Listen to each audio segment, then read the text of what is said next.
327. Hymn 327.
Stand and turn to hymn 354. Hymn 354 will be our offertory song. Please stand.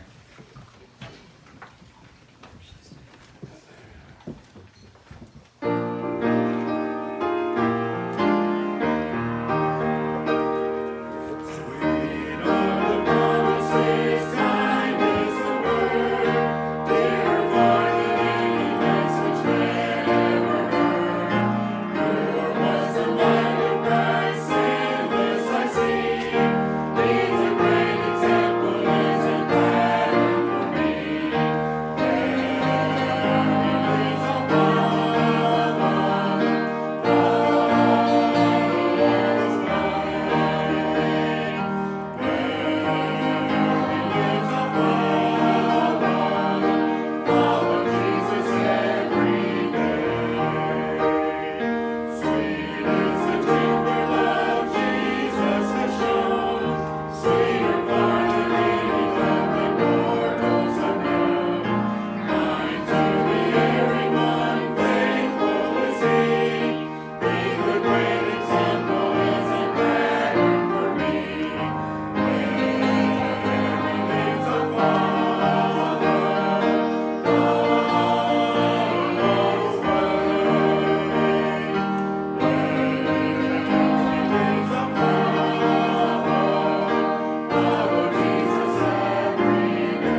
bringing us here to the church to praise you and glorify you, Lord. I pray that you be lifted up high and that you just be known, Lord. I pray that you would bless Shane as he presents the truth and you help me on the cross. I pray for our country and our church, Lord, as we unite together and just put you first in our lives, Lord. And pray this in your son's name.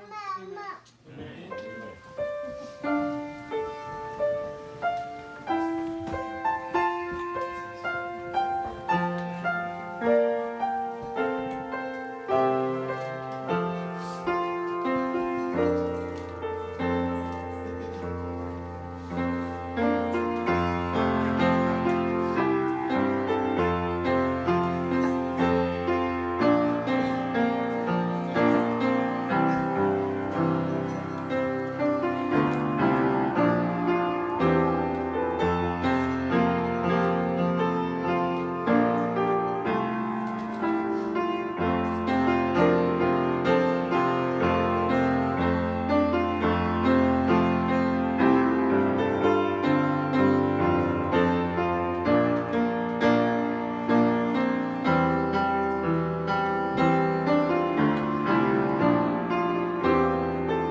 Before we sing our next hymnal, today is Mother's Day, and I would like to personally wish all of our mothers here a very happy Mother's Day. We could not do it without y'all. So we're left up to the dads. Wouldn't be very good. It would be horrible. It would be very horrible. Yes, it would. But I believe that our youth has a little presentation they are going to do. So I'm going to turn it over to them as they make their way up here.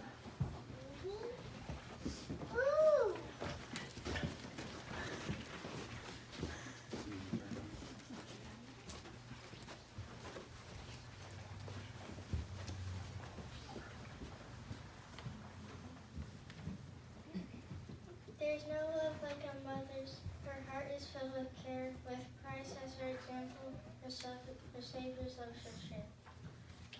A mother's love is endless, not changing for all time. When she needs by her children, a mother's love will shine. God bless the special mothers. God bless them, everyone, for all their tears and heartaches and special works they've done. When days on earth are over, a mother's love lives on. Through many generations, God blessing each one. Be thankful for our mothers who love with high love, for power God has given, the strength from above.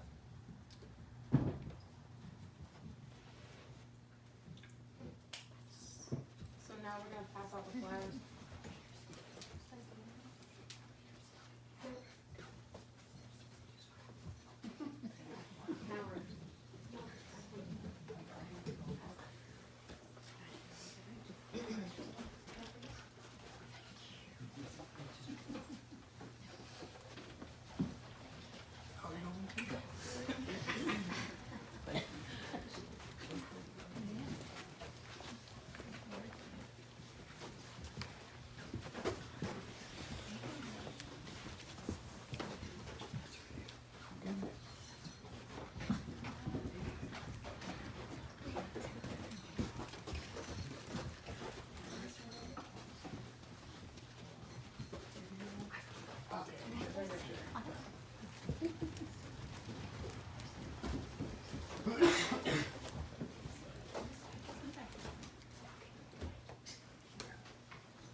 Touche.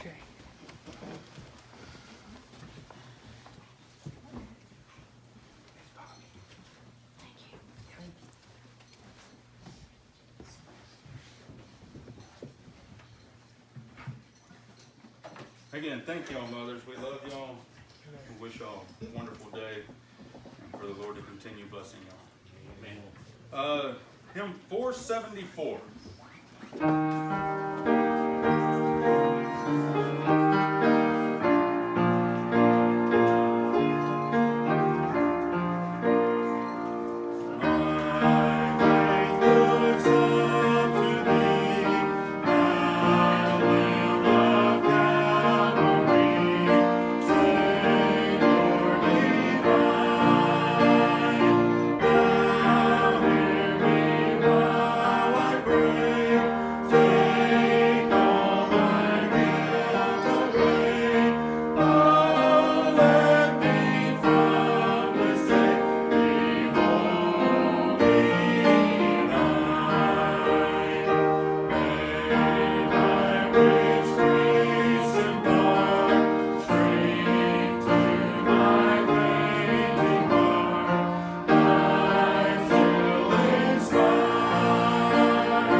I want to join in with Brother Adam. I didn't say anything about Mother's Day because I'm about to say a lot about Mother's Day, so I figured I would hold off until the message and say my part toward the moms. I do want to invite you to 1 Samuel chapter 1, and really, I've been in my, it's kind of like a tug of war in my mind on how I wanted to present this lesson. And the reason I say that is it's a lot of reading. And I'm like, do I want to read it all and then go back through and go over it, or do I want to just work our way through it? And I think I've leaned toward working our way through it. So, but we'll be looking at 1 Samuel chapter 1, verses 5 through 28, and then we'll go into chapter 2, 1 through 4. And like I said, very lengthy. The thought, of course, is mothers. And there's quite a few scriptures that we could do, or different things in the Bible to basically talk to moms. I was studying, and study a lot of times I'll go on the internet and type up, Mother Day messages or something like that, just to get other people's ideas. And I was reading through one of them, and it was interesting to me what he said, but I agree with him 100%. He said, on Mother's Day, there's he doesn't feel comfortable because he is not a mom, he is a dad, getting up there telling moms what they've done wrong, what they need to correct, or anything of that matter. He said, now on Father's Day, beware. I mean, it's a good possibility because he knows as a father the things that need to be done and the shortcomings and things of that matter. And I thought, man, that's a pretty true statement because I've caught myself doing the same thing. On Father's Day, I might, Happy Father's Day and talk about what a great honor it is to be a father. But a lot of times I'll say, but we need to continue to do this and we need to do that because I know what I do in my life and I know what my responsibility is and I know my shortcomings even. But when it comes to a mother, I look and I think, in the honest to goodness truth, and Brother Adams kind of said it right, we'd be in trouble if we didn't have moms. I think about the things that they do, and I entitled the lesson "Sacrificing Mother." The sacrifices that a mom makes, to me, is amazing. They get up and they a lot of times have to get up before any of the rest of the house. They start, and I'm going to give you Tiffany's routine. She gets up at 4:45, she studies her Bible study. Then she will go and cook my breakfast for the morning. I don't ask her to, I promise you. But that's what she does. While she's doing all that, she puts a load of clothes on, and she starts the clothes, and then she starts getting dressed herself. She goes to work. She comes home. She works on supper. She, right now, tends the garden, because that's something she wants to do, but that's part of her schedule. She tends the garden, all while washing some more clothes, drying clothes, folding clothes, picking up the house. Sometimes I think it's picked up, and she don't. So she's picking up the house. She goes to sleep. She starts it over the next day. And I want to tell you something. She never complains. That's just what she does. And I think if she didn't do those things, the clothes would struggle. I mean, I would wash them when I had to wash them. I have no more clothes to put on. My breakfast would consist of Jack in the Box or something like that, because I wouldn't get up early enough to cook my own breakfast. Supper would probably be a pizza or something. I mean, I'm just stating facts.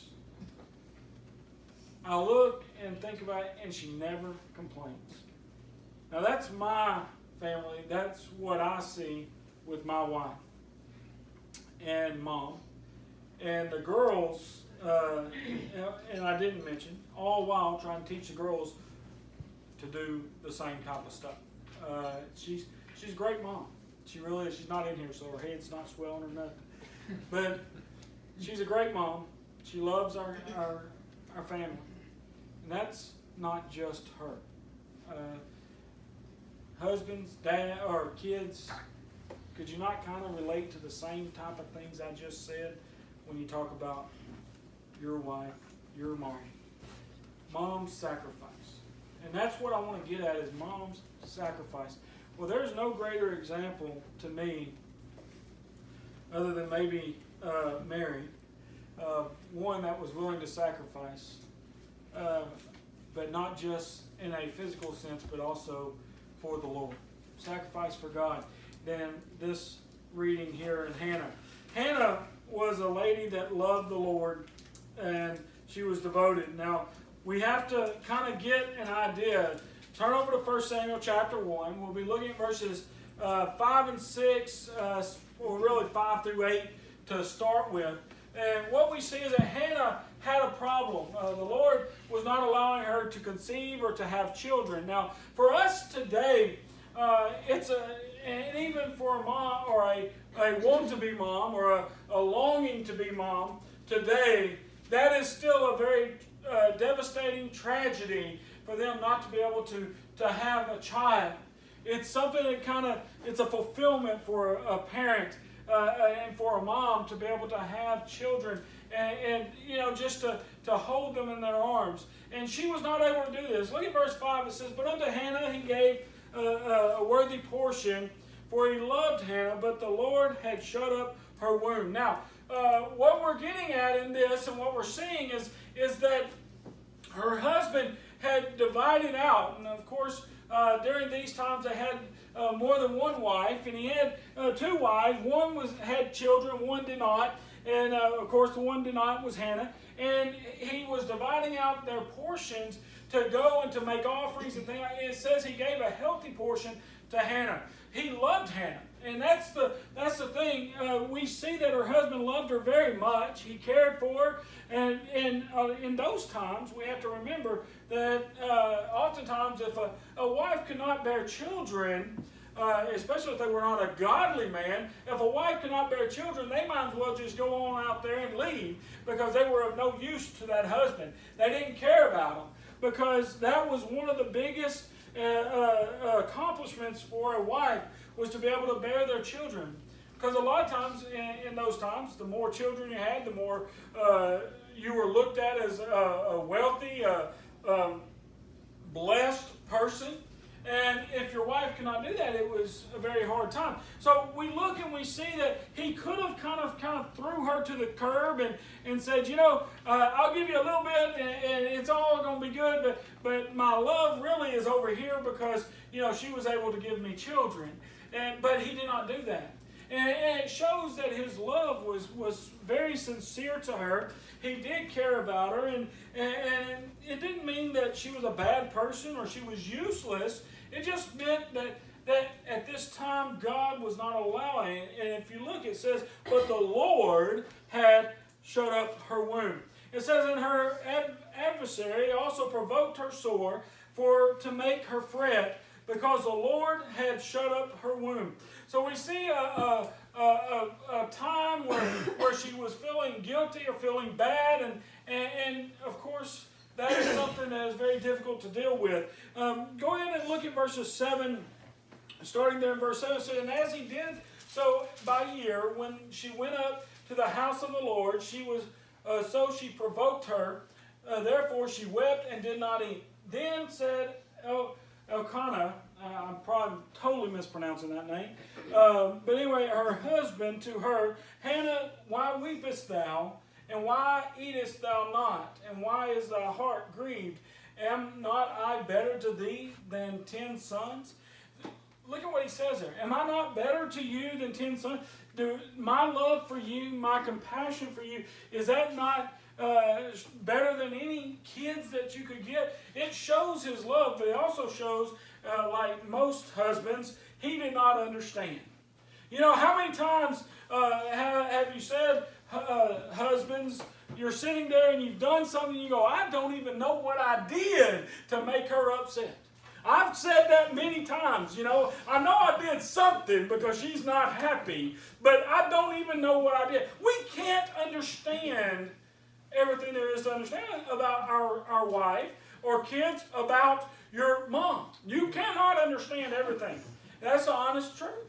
And he's sitting there, he has no understanding of truly the hurt that she feels in her heart. So he's sitting here and he looks at her and he says, "Am I not good to you? Do I not love you? Do I not show you compassion? Do I not cherish you?" He doesn't understand why it's such a bad thing for her. But the truth is, it is because she doesn't feel complete. She doesn't feel like she's fulfilling what she is supposed to do. So we have a lady, we got her hurting, we got her in a position where she's sitting there, she's mourning, she's grieving, and also, it's just a very difficult time. So what does she do? She has a choice. And this is where the godly woman, to me, is displayed. She has a choice to make, and every time we find ourselves, and for a moment, we're going to get off on moms. We're just going to get on people. Every time we find ourselves in a position where we feel like we're overloaded, something's got us down, something's got us struggling, and we're hurting, we have a choice to make. Every single one of us have a choice to make. We can feel sorry for ourselves. We can sit there and we can wallow in it. I'm going to sound like an old hillbilly. We can waller in it like an old hog, or we can turn it over to someone that can make a difference.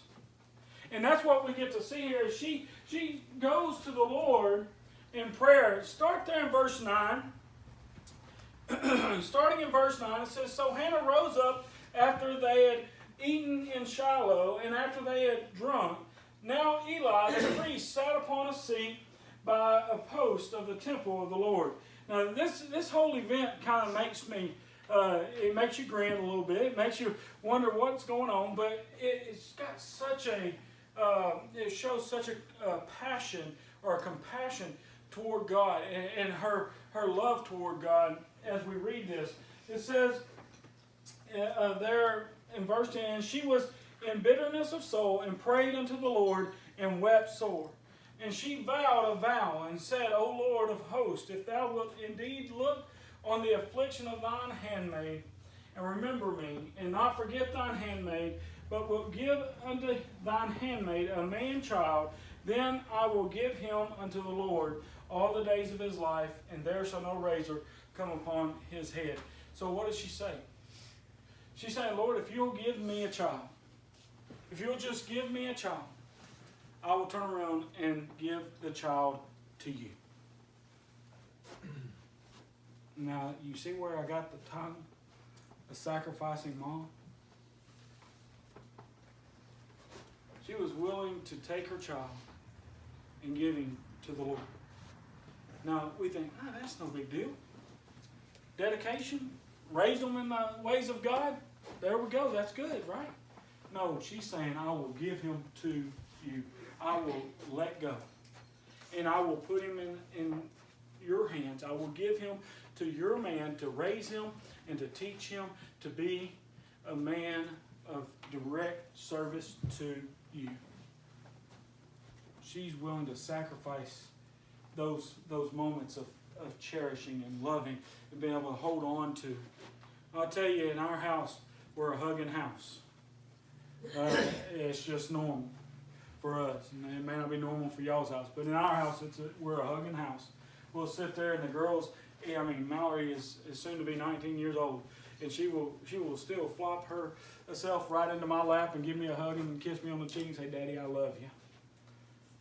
And you know what? I don't think nothing about it. That's just how our house is. And Tiffany does the same. She'll hug them. She'll give them a kiss on the cheek. She'll tell them she loves them. It's an ongoing thing.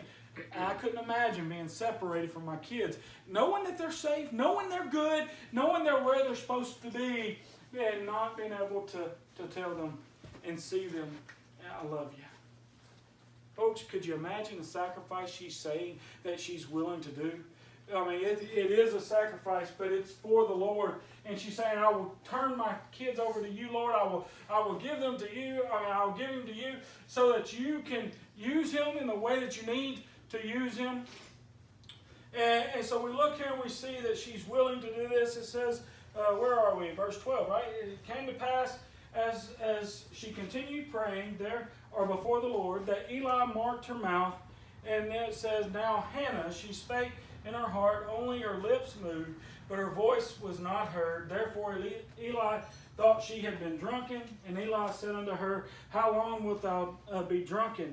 Put away thy wine from thee. And Hannah answered and said, no, my Lord, I am a woman of sorrowful spirit. I have drunk neither wine nor strong drink, but have poured out my soul before the Lord. Count not thine handmaid for a daughter of Belial. It says, for out of abundance of my complaint and grief have I spoken hitherto. Then Eli answered and said, go in peace, and the Lord of Israel grant thee thy petition that thou hast asked of him. And she said, let thine handmaid find grace in thy sight. So the woman went her way and did eat, and her countenance was no more sad. And they rose up in the morning early and worshipped before the Lord, and returned and came to their house to Ramah, and Elkanah knew Hannah his wife, and the Lord remembered her. Wherefore it came to pass, when the time was come, about after Hannah had conceived, that she bare a son, and called his name Samuel, saying, because I have asked him of the Lord. You know, names meant something, didn't they? Why did she name him Samuel? Because she asked him of the Lord. And that was the whole purpose of her naming him that. But we look and we see how this whole event, the priest, he's sitting back, he's watching, he sees her doing it, and he thinks, man, she has done hit the bottom. She's done soused it up, she's drunk, and over here mumbling, he's ready to kind of get on to her. Why are you in the house of God? Why are you here? Why are you doing that? And you're sitting over there drunken. And she said, I'm not drunk, I'm sorrowful. She was hurting so much. She was pouring her heart out to God, but she was calling to God. She wasn't sitting there wallowing in it. She wasn't over there trying to take care of it herself. She had turned it over to God. And folks, because she was willing to turn it over to God, He took care of it. If we are willing to pray, if we are willing to call out to God, if we're willing to put Him first, there's a guarantee God will take care of it. It may not necessarily be in our time. It may not be today, it may not be tomorrow, but God will handle the situation. We just got to have faith and let Him handle it. Putting our faith in Him in times of struggle, putting our faith in Him in times of discouragement, putting our faith in Him no matter what is going on. If it's our children, if you're sitting there with a child and that child has never asked the Lord to save them, and you are sitting there and you're struggling and it's hurting you so bad because that child is continuing to say no to God, don't fret over it. Turn it over to God. Let Him handle it, because I can promise you this, He can do more with that right there than we can do in our own life, in what we can do ourselves. God's the one that has the saving grace, isn't He? God's the one that draws. God's the one that convicts. We've got to trust God. So as a parent, and trust me, I've went through it twice with both of my girls. As a parent, it is one of the hardest things to deal with, knowing that your child needs to make a decision. And you're sitting there and you want to just grab them, you want to kick them down the aisle, you want to do whatever you got to do to get them to accept the Lord. But we can't do anything. We got to turn it over to God. And He, in His time, convicts, draws, and pulls them to the understanding and knowledge that they are lost, and gives them the opportunity to be saved. And they have to make the choice. But it's not up to us. We turn it over to God. So we look here, she turned it over to God, and the Lord took care of it. She conceived. In verse 19 it says, and they rose up in the morning early and worshiped before the Lord, and returned and came to their house to Ramah. We've already read that, haven't we? Where are we? Verse 21. Okay. And the man, Elkanah, it says, in all his house went up to offer unto the Lord the yearly sacrifice and his vow, but Hannah went not up, for she said unto her husband, I will not go up until the child be weaned, and then I will bring him, and that he may appear before the Lord, and there abide forever. And Elkanah, her husband, said unto her, do what seemeth good, or thee good. Tarry until thou have weaned him. Only the Lord established His word. So the woman abode and gave her son suck until she weaned him. And when she had weaned him, she took him up with her, and with 3 bullocks, and 1 ephah of flour, and a bottle of wine, and brought him unto the house of the Lord in Shiloh, and the child was young. And they slew a bullock, and brought the child to Eli. And she said, O my Lord, as thy soul liveth, my Lord, I am the woman that stood by thee here, praying unto the Lord. For this child I prayed, and the Lord hath given me my petition which I asked of Him. Therefore also I have lent him to the Lord. As long as he liveth, he shall be lent to the Lord. And he worshiped the Lord there. So we see that she was willing to say yes and do what she had vowed. She said, Lord, I'll give him to you. And we see a woman that was willing to sacrifice her time with this child to give him to God. I think it's important for us as individuals, it's important for us as parents to make sure that, one, we raise our kids in the house of God. Raise them to learn to love God, to know how to trust God. I hope And I pray that every one of you are willing to make that stand, raise your kids in the house of God so that they can be taught. Sunday school to me is so very important because that's where our kids get to learn about Jesus on their level and so that they can progress and grow and learn. So many people, they bring their kids to church, they don't bring them to Sunday school. And I'm like, why? Because they get on a small level where they can hear it and understand it. Bring your kids, devote your kids to the service of God. Now, all that being said, I want us to look in chapter 2. And we're going to wrap it up here. I want to look in chapter 2. I want to read the 4 verses. It says, "And Hannah prayed and said, My heart rejoiceth in the Lord. Mine horn is exalted in the Lord. My mouth is enlarged over mine enemies, because I rejoice in thy salvation. There is none holy as the Lord, for there is none beside thee. Neither is there any rock like our God. Talk no more so exceeding proudly. Let not arrogancy come out of your mouth, for the Lord is God of knowledge, and by him actions are weighed. The bows of the mighty men are broken, and they that stumble are girded with strength." You're talking about a woman that could stand and proclaim how great God is. She said, "Oh Lord, you're so wonderful." And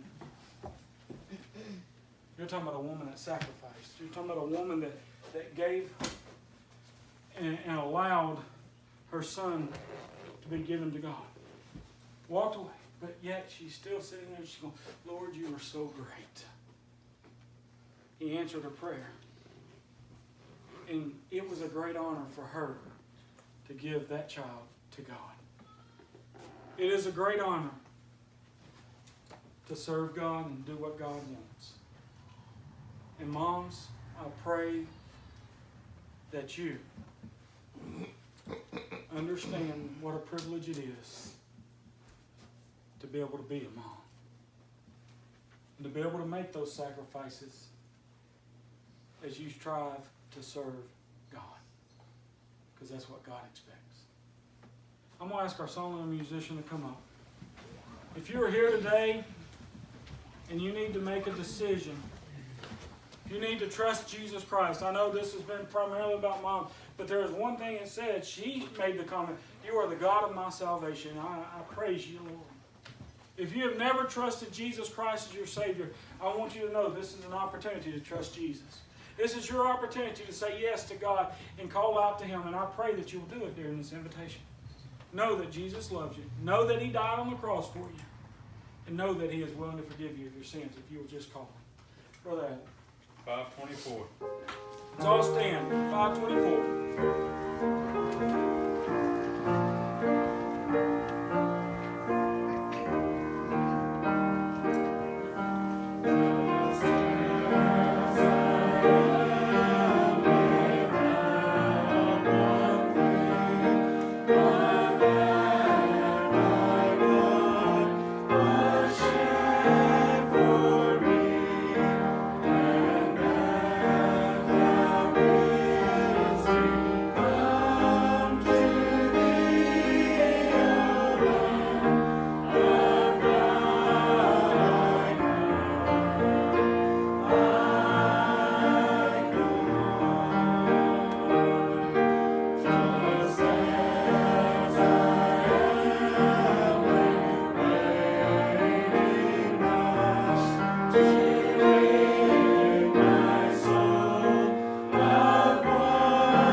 Thank y'all for attending today. Have a good crowd. Happy Mother's Day to all the moms. Hope you enjoy your day. Anything else before we dismiss? Okay, if none, let's bow our heads and go a little more to prayer. Brother Chris, will you dismiss us? Our Heavenly Father, we come to you as we close this worship service here together. I just pray that we'll live with and leave this place with hearts devoted to constantly worshiping you and a desire to serve you, Lord. Thank you for this worship service we had this morning and the sermon that we heard and the truth that was contained in it. I just ask that you will touch each of our hearts and convict the lost to repent of their sins and call out to you for salvation before it's too late. And Lord, those of us who have trusted in you for salvation, may we seek to strive to continue to live faithful lives to you and be willing to do whatever you tell us to do. Thank you for all the mothers and their sacrifices that they make for their families. And Lord, we just lift them up to you and are grateful for how they shine your light into the lives of so many and how they impact so many lives for your honor and glory. And no, they don't want credit. They want to give the credit to you, but we do thank you for them, and I pray that we will show and share our thankfulness and gratefulness to them every day. Thank you most of all for your Son and his sacrifice and his ultimate act of love, that we might have the chance to have a relationship with you and be restored to our Creator. I pray that you'll be with us throughout the week. Keep us all safe. Be with all those who are sick and need our prayers, and be with our government, and that as they make decisions, I pray that they will look to you, and we as your children will stand up for the truth and follow you. I just ask that you forgive me for my sins, and I pray this all in Jesus' name. Amen.